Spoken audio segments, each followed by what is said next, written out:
Muy buenas, mis queridos Talmidim. Estamos en el mes de Nisan, Baruch Hashem, víspera de Shabbat Hagadol, en la Parashat Saf. Estamos en el día 9 de Nisan del año 5781 y entramos al estudio de la leyenda del Talmud, donde se habla de los mandamientos que precedieron a la entrega de la Torá. Y dice: ven y escucha una prueba de la siguiente veraita. ¿Qué es la veraita? Veraita es algo, son temas explícitos que Rabí Yehudá Anasi, Rabí Ya y Rabí Joshía hicieron después de la Mishnah, Baruch Hashem.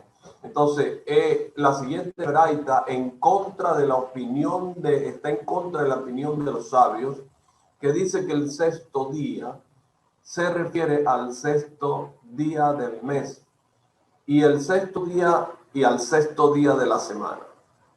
Y dice que esta es una dificultad, ¿verdad?, en contra de los sabios, pues según su opinión, el 6 de Sivan fue en Shabbat y no en viernes. Entonces, esto no es una dificultad. Esta veraita también va según la opinión de Rabí Yoshi, ¿verdad? ¿Qué quiere dar a entender el versículo al decir el sexto día? Entonces, el sexto día, ¿desde cuándo? Rabá dijo: el sexto día después de que acamparon los israelitas, acamparon en el primer día del mes. Por consiguiente, el sexto día del mes corresponde al sexto día de la semana. El Rat Ahá, hijo de Jacob, dijo: el sexto día desde que ellos empezaron a viajar. O sea, los israelitas llegaron a Har Sinaí después de viajar por Refidim, ¿verdad? Estas dos opiniones están en desacuerdo sobre el Shabbat de Mará. Pues el versículo dice: observen el día de Shabbat y manténganlo sagrado como el Señor, su Dios, les ha ordenado. Como dice Devarim o Deuteronomio capítulo 5, versículo 12. Entonces, el Rab Yehudá dijo en nombre de Rab como Hashem le ha ordenado. Entonces, el Rab Ahá y Rabá estaban en desacuerdo si el mandamiento de cuidar a Shabbat ordenados a ellos en Mará, ¿verdad?, en Mará, incluía la prohibición de salir de cierto perímetro. Entonces, el versículo dice, en el segundo 10 mandamientos, observa el día de Shabbat como Hashem les ha ordenado, el cual implica que ya habían recibido este mandamiento previamente. Entonces, el Rab Yehudá dijo: ellos recibieron este mandamiento en Mará, ¿verdad? Pues el versículo dice: ahí hizo para ellos reglas fijas. Entonces, uno sostiene: a ellos se les ordenó cuidar el Shabbat, pero no incluían la prohibición de viajar fuera de los perímetros del campamento. Por lo consiguiente, cuando viajaron de Refidim, viajaron durante Shabbat. Entonces, ellos no recibieron el mandamiento a que prohibía viajar más de 2000 cúbitos fuera del campamento. Y el otro sostiene: se les ordenó sobre la cuestión de viajar dentro del perímetro y consecuentemente no viajaron en Shabbat. Baruch Hashem. Ok. Nosotros estamos en el estudio de la Parashat Saf, ¿verdad?, que significa ordenar o ordena. Y dice el Sefer Torah en Vaikra, capítulo 6, versículo del 1 al 2, dice de la siguiente manera: el Eterno habló a Moshe para decir: Saf, ordena a Aarón y a sus hijos para decir: esta es la ley de la ofrenda de ascensión que permanece sobre la hoguera del altar toda la noche hasta la mañana, y el fuego del altar arderá en él. Entonces, mis queridos Talmidim, la Parashat Saf comienza hablando de los sacrificios y la primera ordenanza se refiere al sacrificio de Olá, Baruch Hashem. Entonces, estos estudios de Torah, mis queridos talmidín, nosotros lo hacemos para la elevación del alma del rabino Jaime Pinto, de su familia en Francia y Marruecos, de el rabino David Pinto, en el cual nosotros basamos la mayoría de estas enseñanzas, Kavod y Sehut para él, y para Refuah Shelemat de todo Am Israel. Entonces decíamos que la primera ordenanza se refiere al sacrificio Olá, que debe su nombre a qué? Al hecho de que sube, ¿verdad? De que asciende completamente, es decir, que es ofrendado totalmente a Hashem y el Cohen no recibe ninguna porción de esta ofrenda. Desde el momento en que el templo fue construido, mis queridos talmidín, ya no podemos llevar sacrificios y por ello es que rezamos nosotros 3 veces al día, como está establecido en el Tratado de Berajot 26b, ¿verdad? Hacemos Shacharit, hacemos Minjá y hacemos Aralit. Como está escrito en Osea, capítulo 14, versículo 3, que dice: te ofreceremos por holocausto el sacrificio de nuestros labios. Es decir, que nuestras palabras se consideran equivalentes a la ofrenda de un sacrificio. El propósito fundamental de los sacrificios es la expiación de los pecados para que la persona sea perdonada. El Rambam dice en Baikra 1.9 y explica que la persona debe despertarse al ver lo que sucede al animal y pensar que eso mismo le debería haber ocurrido a ella. Pero debido a su enorme misericordia, Hashem perdona a la persona y le brinda la posibilidad de arrepentirse y ofrecer a cambio un sacrificio animal. Entonces, así como existen sacrificios cuyo propósito es la expiación de los pecados, hay otros que se llevan con agradecimiento por las bondades que Hashem hace para la persona. Estos últimos sacrificios no se originan en un pecado, sino en el sentimiento de agradecimiento de la persona hacia su creador. Como ya dijimos en el sacrificio Olá, todo el animal es ofrendado a Hashem sin que ninguna porción sea entregada al Cohen, tal como ocurre con los demás sacrificios. Entonces, en nuestra opinión, el hecho de que exista este sacrificio que se ofrenda en su totalidad a Hashem, sin que el Cohen tenga derecho a tomar ninguna porción del mismo, es para enseñarnos que hay situaciones en las cuales la persona debe entregarse por completo a Hashem y no buscar la manera de sacar algún provecho personal. Podemos decir que en esencia el rezo está completamente santificado para Hashem. En el momento en el cual la persona detiene sus actividades para elevar el rezo, debe tener presente que se encuentra de pie delante del Rey del Universo, mis queridos talmidín. Lamentablemente son muy pocos los que llegan al nivel de sentir el debido temor reverencial de encontrarse delante del Creador.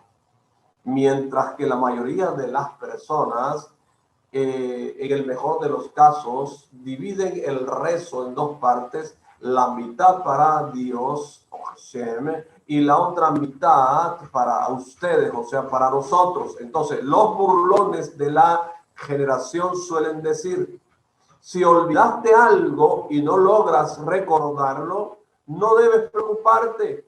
Sin ninguna duda, en el momento en el cual empiezas a rezar, lo recordarás. Entonces, cuando una persona fija momentos de estudio, debe saber que ese tiempo está separado y dedicado exclusivamente a Hashem y que no tiene permiso de utilizarlo, mezclar allí asuntos mundanos tales como conversaciones con amigos. Esas cosas llevan a la persona que olvide la razón por la cual llegó hasta el Beit Hamidrash y en vez de sumergirse en las palabras de Torah, termina hundiéndose en las vanidades mundanas. Si la persona, mis queridos amigos, llega al Beit Hamidrash para socializar, eso termina provocando el terrible pecado de Bitul Torah, que significa descuido de la Torah, que Hashem no lo permite. Entonces el sacrificio olá ayuda a que la persona se acostumbre a regalarle sus bienes a Hashem. Un regalo del cual la persona no obtiene ningún provecho, ¿verdad? Del cual no espera recibir nada a cambio y tampoco otras personas se ven beneficiadas de esto. El único objetivo de este sacrificio es agradecer a Hashem, bendito sea el Creador. De esta manera el sacrificio olá educa a la persona respecto al conocimiento de la Gesed divina, de las bondades de Hashem. La palabra olá tiene relación con aliyah. ¿Qué significa aliyah? Ascensión, ¿verdad? Porque así como cuando una persona está escalando una montaña, no puede detenerse en la parte más empinada, ya que corre peligro de que se caiga, ¿verdad? De la misma manera, el sacrificio olá está totalmente separado y santificado para Hashem y no es posible utilizar ninguna porción del mismo para otro objetivo. En consecuencia, mis queridos amigos, la elevación que provoca este sacrificio es enorme y tiene un gran valor espiritual. Entonces sabemos que cuando los niños empiezan a estudiar Torah, como ya nos dijimos, ¿verdad? En la Parashá Vaikra, se les comienza a enseñar las parashot que hablan sobre los korbanot, sobre los sacrificios, y eso lo podemos estudiar en el Tratado de Tanhumá, capítulo 96, 14. Entonces, hay una pregunta: ¿por qué comenzar enseñando justamente algo tan complicado?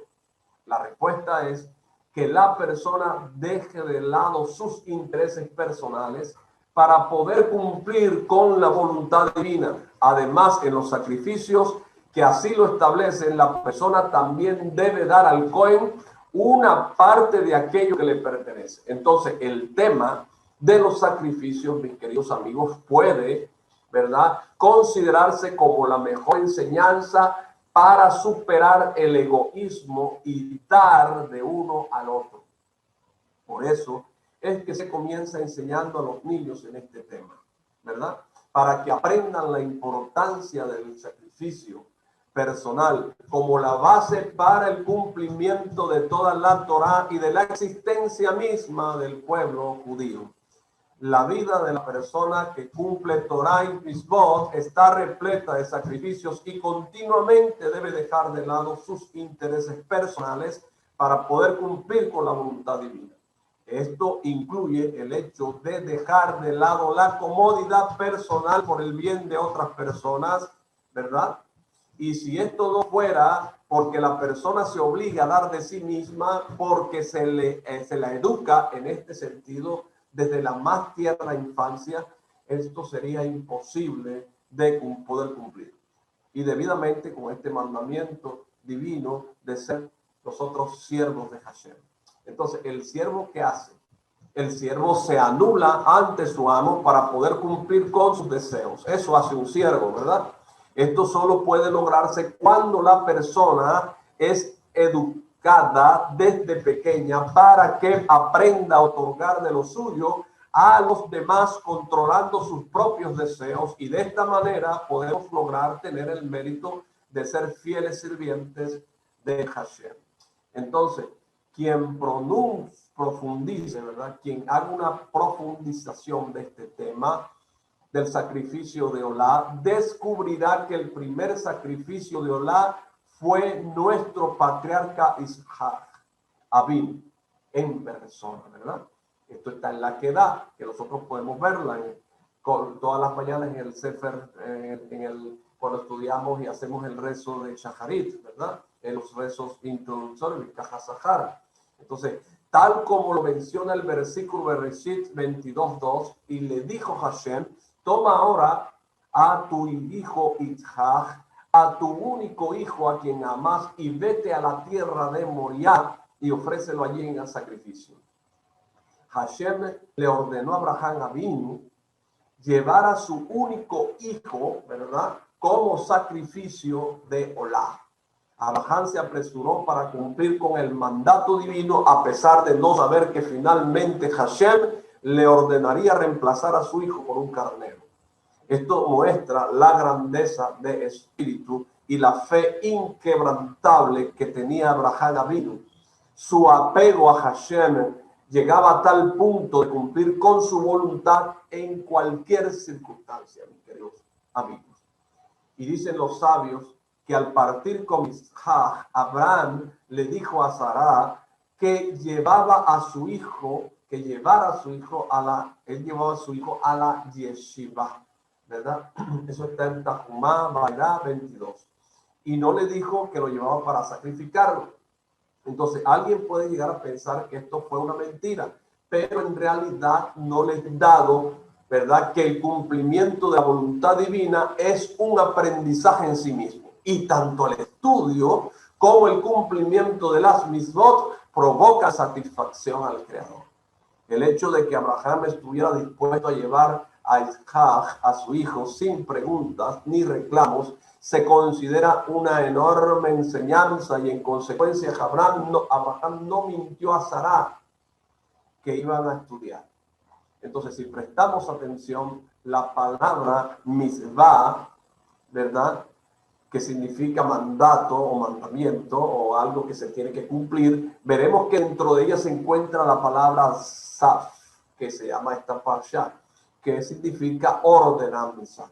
Y nos quedan las letras men y hei, y si sumamos el valor numérico de estas letras, obtenemos el equivalente del valor de la palabra Adam, que significa persona, ¿verdad? Entonces, de esto aprendemos que el propósito fundamental de la persona, mis queridos amigos talmidim, es cumplir con las ordenanzas divinas, cumpliendo de esta manera con el objetivo para la cual fue creada. Entonces, finalmente, Hashem no le permitió a Abraham sacrificar a su hijo, a Isaac.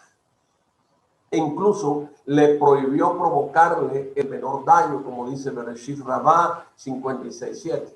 Entonces, Hashem quiso enseñarle a Abraham y a Isaac, como así también a todas las generaciones posteriores, escuche bien, mis queridos talmidim, que la persona siempre debe estar dispuesta a entregarse como un sacrificio de Olá. Es decir, a sacrificar sus deseos personales ante la voluntad divina. Esto era sumamente importante porque todo el pueblo de Israel se construyó sobre las bases sentadas por nuestro padre Abraham. En la continuación del relato de la aquedad de Isaac, o del sacrificio, está escrito en el Sefer Bereshit, capítulo 22, versículo 8, y dice: y siguieron los dos juntos. Y explican los sabios en el tratado de Tanhumá Baerá 23, y Rashi explica en el mismo lugar, que así como Abraham estuvo dispuesto a sacrificar a su único hijo, el cual había nacido cuando él tenía 100 años, también, ¿verdad?, Isaac estuvo dispuesto a ser sacrificado como una ofrenda de Olá, a pesar de ser joven y de que todavía no se había casado ni había tenido hijos que quedaran en el mundo. Entonces, al leer esto, nosotros podemos preguntarnos de qué manera nosotros, que somos tan pequeños espiritualmente, podemos llegar a acercarnos a niveles tan elevados de entrega y autosacrificio para cumplir con la palabra de Hashem. En verdad, la vida diaria a nosotros nos proporciona un sinfín de oportunidades, mis queridos amigos. Si una persona se tapa los oídos para no oír chismes sobre un compañero, a pesar de que le interese saber qué fue lo que pasó y de sentir mucha curiosidad por oír la conversación, eso es equivalente a hacer una ofrenda o un sacrificio Olá. La regla es que cuando la persona deja de lado sus deseos o sus intereses personales para cumplir con el mandato divino, entonces este acto, mis queridos amigos, se considera como la ofrenda de un sacrificio Olá. Una y otra vez nosotros pudimos ver con nuestros ojos que cuando una persona, mis queridos amigos, sacrifica sus intereses personales por Hashem, recibe enorme ayuda en sus caminos. Mire, en una oportunidad dice el Rav Pinto que al estar en un avión de viaje se le ocurrieron varios Hidushei Torah, o sea, pensamientos novedosos. Y para no olvidarnos rápidamente se puso a escribirlo. Y luego descubrió que esas ideas habían sido escritas en diferentes libros de grandes rabinos en relación con los cuales somos como el polvo que pisaban sus pies. Mientras estaba escribiendo el rabino, llegó la azafata y dejó a su lado la bandeja con la comida. Como estaba ocupado escribiendo, no tocó la bandeja. Un rato más tarde la azafata regresó y antes de que se diera cuenta qué era lo que estaba pasando, ella cambió la bandeja mientras se disculpaba por haberle traído una bandeja con comida que no era kasher. Mis queridos talmidín, al comprender lo que había sucedido, el rabino le invadió una enorme alegría por haberse salvado él de comer cosas prohibidas y pensó que eso se debió a que superó la atracción por la comida y siguió dedicado a la Torah. Eso significa una ofrenda olá, una ofrenda de ascensión, ¿verdad? Entonces, cuando Hashem vio que se esforzaba el rabino por su Torah, se salvó de comer algo no kasher. Y de esta manera, mis queridos amigos, se cumplieron las palabras de los sabios en el Tratado de Shabbat 104a. Quien quiere purificarse, recibe ayuda. Baruch Hashem. Muchas gracias, mis queridos talmidín. Los espero para una próxima clase de la Parashá Saf. Baruch Hashem. Hasta luego.